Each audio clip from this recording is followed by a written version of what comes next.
अंकुशपुर KATS Ayurvedic college रे pressure cooker विस्फोरण 4 हाथ। Brahmapur Ganjam जिलार कुकुड़ाखंडी block सदर थाना निकटस्थ अंकुशपुर ग्राम अवस्थित KATS आयुर्वेदिक कॉलेज और हास्पिटाल एक अभावनीय घटना घटी। पंचकर्म विभाग भितर प्रेशर कुकर विस्फोरण होबारु 4 जन आहत होती।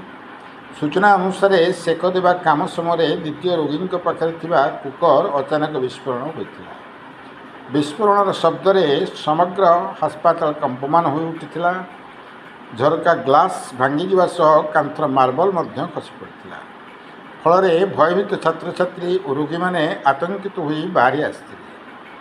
आहत 4 जन को तुरंत हास्पिटाल अन्य विभाग को नहीं चिकित्सा करा जायछि।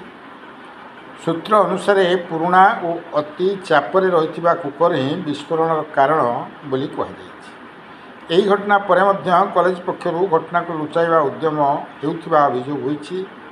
कॉलेज अध्यक्ष घटना को साधारण घटना बोली देखाइवाई चेष्टा करी आलोचना चली। यह आयुर्वेदिक कॉलेजर सुरक्षा व्यवस्था उपरे गभीर प्रश्न उठाई। छात्र छात्री माने कहते जे हास्पिटाल प्रशासन अवहेला जोगु एभली घटना घटी। तेबे तदंत पर जहाँ किसी स्पष्ट चित्र सामना को आसो बोली आलोचना चली। ब्रह्मपुर सुनील विश्वास रिपोर्ट कांतिधारा।